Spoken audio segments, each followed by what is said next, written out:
Salut à tous, bienvenue dans cette nouvelle vidéo. Alors d'habitude je fais l'intro vers 23 h, aujourd'hui il est 9 h du matin donc je vous reçois de bonne heure et c'est pour ça que j'ai encore une tête comme celle-ci. Au programme de cette vidéo, une visite de Lassay-les-Châteaux, donc c'est une ville médiévale qui se trouve en Mayenne. J'ai pas pu visiter le château parce que c'était fermé à cette période-là de l'année, mais en tout cas il y en a un des deux, c'est des espèces de ruines, des vestiges et j'ai trouvé ça super chouette. Enfin j'adore en tout cas visiter ce genre de choses. Qu'est-ce que j'ai fait après, Nani? Rappelle-moi, je ne sais plus. Ah oui, c'est vrai, c'était ça. Bon, après, malheureusement, j'ai eu un problème avec ma boîte de vitesse. Je pense qu'elle a été sauvée in extremis parce qu'elle aurait pu casser en route. Enfin, heureusement que Dan était là de nouveau pour me filer un coup de main. Donc, je vous laisse découvrir tout ça. On n'oublie pas le petit pouce bleu, on n'oublie pas le commentaire et à s'abonner sur Annabelle la Coccinelle sur Instagram pour me suivre au jour le jour en temps voulu. Je poste des petites photos de Nani, de moi, de mon quotidien, de ce que je fais, etc. Donc, si ça vous intéresse, eh ben, je vous invite à me rejoindre là-bas. Voilà, salut, gros bisous! Là je suis en train de voir pour mon système, donc j'ai un rideau qui sépare l'habitacle de derrière. Et ici il y a des endroits où j'ai perdu le petit crochet. Là j'ai même dû faire du rafistolage avec des trombones, c'est vraiment pour vous dire. Le problème c'est que quand je ferme, hop, je sais pas pourquoi ça veut pas aller plus loin. Ah mais c'est à cause de ça en fait. Ah que ça fait là ça. Ah oui d'accord, 2 ans de mystère enfin résolu. Ça devait appartenir à l'ancien proprio.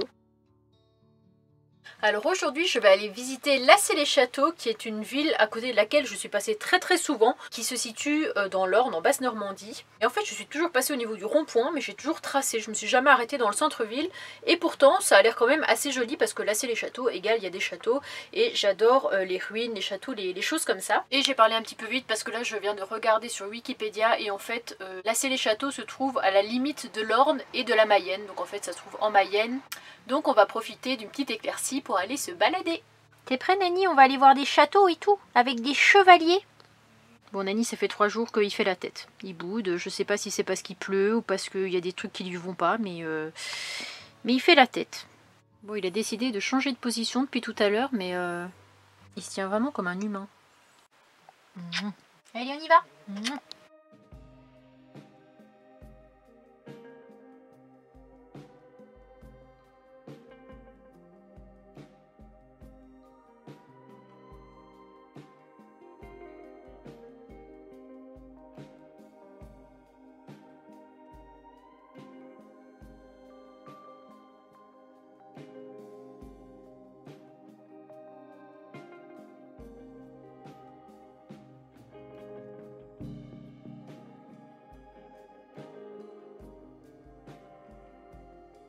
Pour les petites envies pressantes, une petite chiotte au milieu de nulle part, sans porte, sans rien.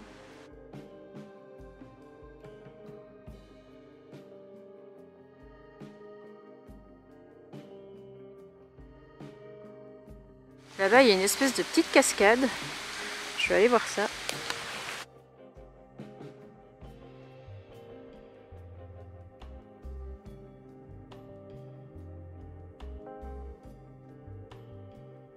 Du coup c'est un peu dommage, mais j'ai regardé donc sur la feuille les tarifs, tout ça, et ça dit que c'est fermé en cette période, à partir du 30 septembre. Donc un petit peu déçue. J'ai quand même pu faire de belles images de l'extérieur, c'est le principal.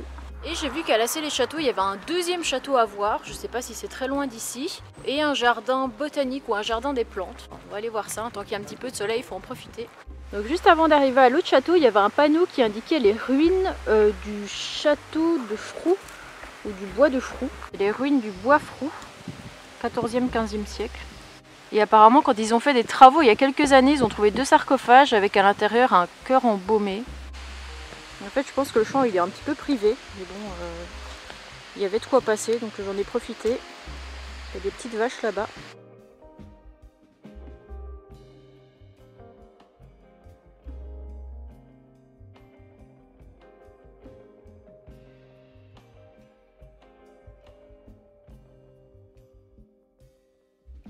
Voilà, il y a les copines qui arrivent. Bon, j'espère juste qu'elles vont pas m'attaquer, parce qu'elles arrivent un peu en mode vénère.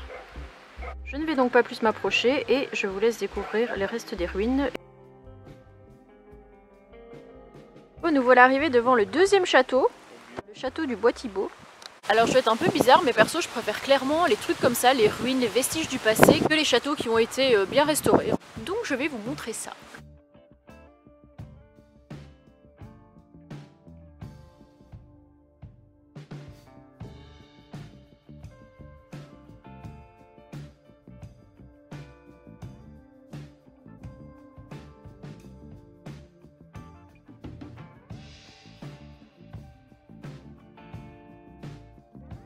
Attention, la minute d'histoire d'Annabelle la Coccinelle. Il a été construit au XIe siècle et puis il a été détruit pendant la guerre des 100 ans. 100 ans, guerre des 100 ans qu'on sait qu'il n'a pas duré 100 ans mais 116 ans je crois, si je dis pas de bêtises. Et on peut contourner le château par un autre chemin qui est derrière et on peut apercevoir la cour intérieure. Donc je pense que je vais aller voir ça. Voilà la vue d'ensemble du château.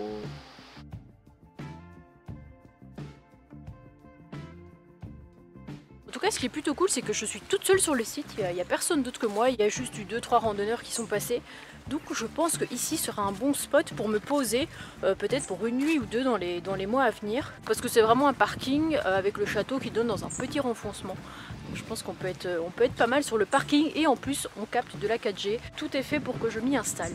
Par contre, il disait que par ce chemin, on arrivait à voir la cour intérieure. Là, je vois plutôt des murs. Alors qu'est-ce que c'est ça ici ? On entrevoit un petit peu la cour intérieure. Sinon, si vous avez l'occasion de venir, j'ai vu là-bas devant que le site était ouvert du mois de mai jusqu'au mois de septembre d'office. Donc là, c'est un petit peu mort pour cette année. Mais sinon, il y a moyen de visiter les samedis et les dimanches avec un guide. Mais pour ça, il faut appeler l'association. Donc je ne savais pas du tout. Mais c'est vrai que ça aurait pu être intéressant de visiter l'intérieur. Donc nous voilà arrivés à la roseraie. C'est pas vraiment un jardin botanique, enfin un petit peu quand même parce qu'il y a pas mal de fleurs et de plantes. Je vous emmène avec moi.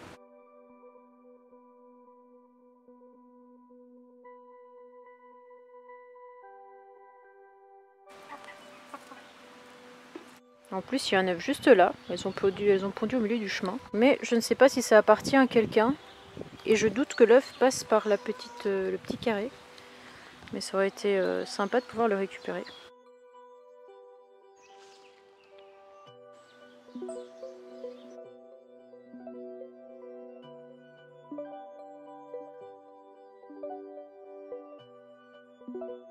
Ça, je me demandais ce que c'était. Et en fait, c'est une boîte d'hivernage pour ces insectes-là qui s'appellent des chrysopes. Voilà, je connaissais pas du tout. Et avec les pesticides, tout ça, ça les tue progressivement. Donc ils ont mis en place ce genre de boîte pour qu'ils survivent plus facilement aux périodes hivernales et au froid. Et apparemment, ça marche pas mal.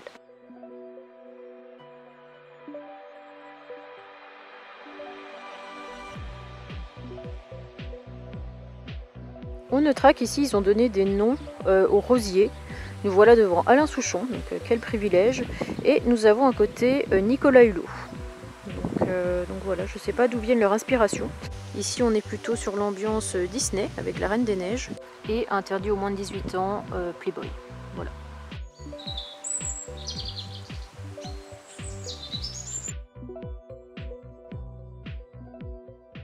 Bon, on a bien fait de profiter du beau temps parce que ça n'a pas duré. Je sais pas si vous entendez la pluie. Donc avec Nani, on est posé tranquillou, hein. Comme vous le voyez, ça ronronne, ça ronronne. Là-bas, j'ai mis une petite bougie en mode ambiance, hein, la bougie que j'avais achetée Ikea. Nous noterons le PQ qui est toujours dans mon champ de vision. Une journée qui s'achève tranquillou.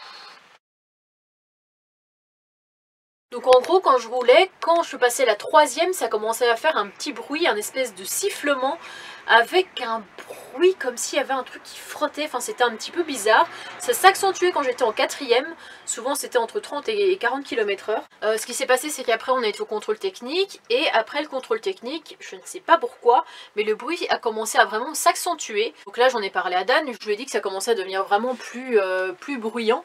Donc il a roulé un petit peu avec mon camping-car, il a roulé sur 1 ou 2 km, et là il a dit que c'était lié à la boîte. Parce qu'à la base je savais pas si c'était lié à la boîte ou au moteur, hein. Ça aurait pu aussi que le problème vienne du moteur. Donc c'était lié à la boîte, donc Dan a regardé en dessous et il a vu qu'il y avait un espèce de boulon qui sortait de la boîte de vitesse et qu'au lieu d'être bien enfoncé, il était complètement recroquevillé et que ça pouvait frotter contre les cardans. Il a coupé le morceau de boulon et il en a remis un nouveau. Il sait vraiment tout faire, c'est vraiment impressionnant. Donc après j'ai repris la route pour voir si c'était si le problème était résolu, sauf que ça continue à faire ça. Et en fait on s'est aperçu en regardant le niveau de liquide de boîte de vitesse qu'il n'y avait plus. Il n'y avait plus du tout d'huile dans la boîte de vitesse. Pour tout vous expliquer, comme vous le savez, j'avais confié mon véhicule à quelqu'un, hein, je tairai son nom. Il avait fait ma distribution qui, je vous le rappelle, avait foiré parce qu'il l'avait mal fait. Après il a changé les bougies. Sur les 4, il y en a une qui n'a pas pu changer parce qu'il a foiré dans le truc. Donc en gros, il faut que je passe d'office par un garage et je vais en avoir pour cher parce que c'est extrêmement compliqué de revoir une bougie qui est foirée. Et le dernier élément, c'est qu'il a fait la vidange de ma boîte de vitesse. Et en fait, Dan s'est aperçu qu'au niveau du liquide de boîte de vitesse, hein, là où on met le liquide, il manquait le joint en fait. Et juste petite parenthèse, c'est pas oh ça y est, elle a profité de lui et maintenant elle lui crache dessus. Non, c'est pas du tout ça, parce que déjà à la base, il faut savoir que c'est lui qui m'a proposé son aide, parce que il adore les anciens véhicules. Il a lui-même un J5, c'est lui qui fait l'entretien de son véhicule, et donc moi j'ai eu confiance. Et je me suis dit, je commande les pièces qui sont arrivées chez lui. Malheureusement, le résultat est là, c'est que sur toutes les réparations qu'il a fait, au final, il n'y a rien qui a tenu. Au contraire, il m'a causé énormément de problèmes. Et là, franchement, j'ai failli casser ma boîte de vitesse. Mais vraiment, sans vous mentir, ma boîte de vitesse, si on n'avait pas vu ça à temps, elle aurait cassé en route. Sinon, c'était un nouveau problème de plus. Et je pense que si la boîte de vitesse aurait cassé, franchement, je n'aurais pas refait les frais. Donc ça c'est la seringue. La seringue, ouais. Et je suis assez surprise parce que pour moi une seringue c'était pas comme ça. Bah ouais, tu l'as dit. Je voyais vraiment la seringue des chirurgiens, tu sais, toute petite. C'est le même modèle mais en beaucoup plus grand. En tout on met combien de litres dans la boîte de vitesse? 5 litres? Ah non, à peine 3 litres. 3 litres? Oui. 2 litres 5. D'accord. Et c'est une huile qui est quand même en viscosité en 75-90. Beaucoup plus épaisse que de l'huile moteur. D'accord. Et là, quand j'ai ouvert le bouchon de vidange qui ne tenait pas, le peu d'huile qui restait, il y avait énormément de limaille.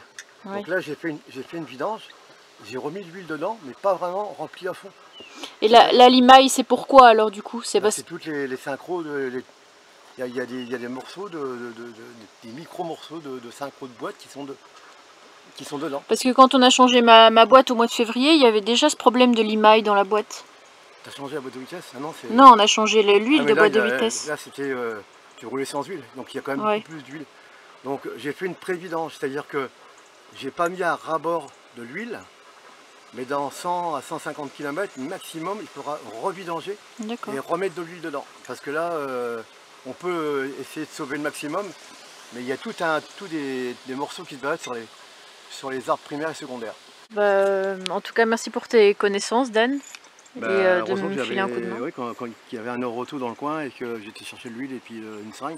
Malheureusement, j'aurais pu le faire avec un tuyau, mais ça aurait été plus long et il y aurait eu des fuites. Ouais. Et toi, tu dirais que il faut faire tous les combien de temps une vidange d'huile de boîte? Ah bah c'est une boîte normale, tu peux durer tous les 80 000 km. Hein, 80 000, ouais. Et là, maintenant, c'est malheureux parce que j'aurais dû garder faire une photo du bouchon de vidange aimanté. Oui. Mais c'était énormément, mais il y avait un gros tas de ferraille autour. C'est-à-dire que malheureusement, je me rends compte que l'arbre primaire et secondaire de la boîte de vitesse, ils sont quand même bien atteints. Donc le seul moyen, c'est de faire une vidange et d'en mettre de l'huile dedans. Déjà là, c'est de rouler, de voir si ça fait moins le bruit, voir si c'est lié à ça. Faire 150 bandes, refaire une vidange, et puis voir après par la suite. Quoi. Après, on peut durcir les huiles. Enfin, je verrai comment... Parce que j'ai pas encore roulé avec, donc je dirais comment elle va se comporter la boîte. Mais c'était limite de casser la boîte. Hein. Une boîte, ça peut... tu peux avoir des pignons partout qui se passent à travers le carter. Hein. Bon, j'ai frôlé le pire alors. T'as frôlé le pire. Ça, il faut toujours avoir un petit Dan radis. Il faut toujours avoir un Dan à ses côtés au cas où. Non, mais parce qu'on s'en est rendu compte tous les deux. Oui, c'est vrai que ça. Le bruit a commencé un tout petit peu et après le contrôle technique, c'est là où ça a vraiment fait beaucoup de bruit. C'était vraiment. Et comme moi j'étais à droite, j'entendais moins le bruit. Donc le bruit vient à gauche. Donc c'est toute la partie pont aussi qui. Je peux pas encore donner un diagnostic total à 100%, mais le fait de changer d'huile, ça va aller beaucoup mieux. Avec Nani en arrière-plan qui est en train de boire un coup. La gamelle est pleine, mais c'est tellement mieux de boire l'eau dégueu des flaques. Alors ça peut sembler un petit peu tôt pour juger, mais là je viens de faire 20 km et je n'ai... Oh là là, il y a un vent là, je ne sais même pas si vous m'entendez. Il n'y a pas eu de bruit, il n'y a plus de bruit en tout cas, il y a un petit sifflement à un moment, mais c'est rien du tout comparé à avant.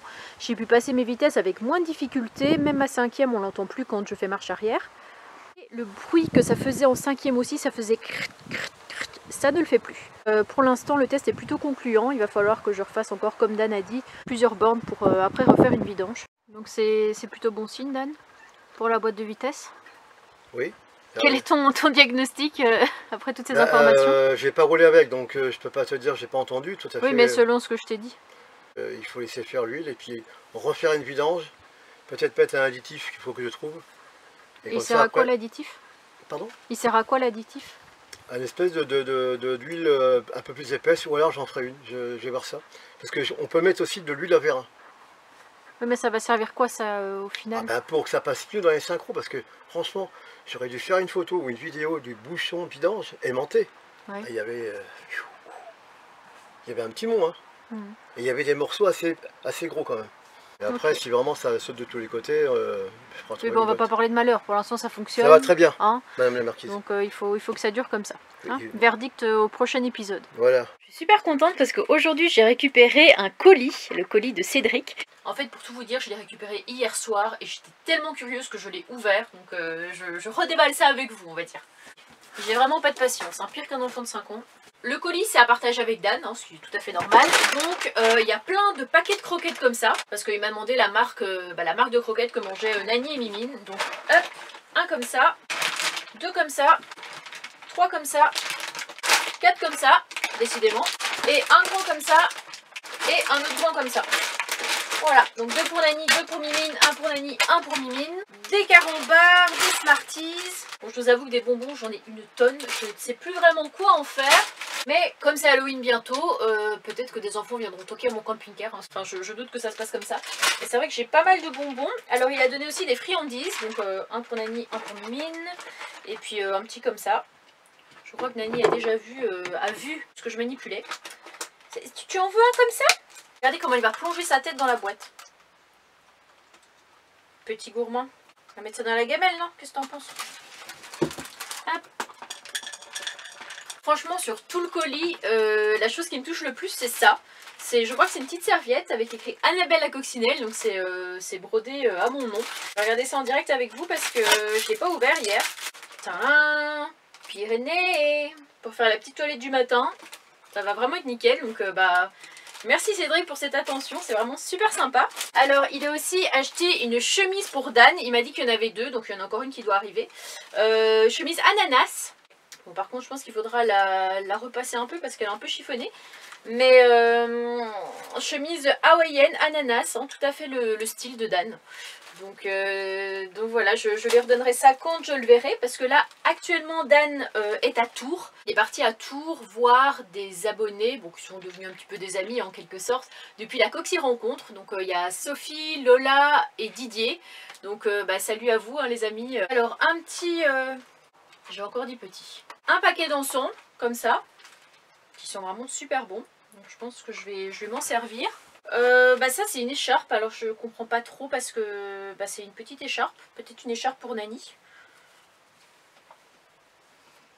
Salut Annabelle, tu ne viens plus aux soirées? Un petit coussin, je pense qu'il doit y en avoir un pour Dan aussi.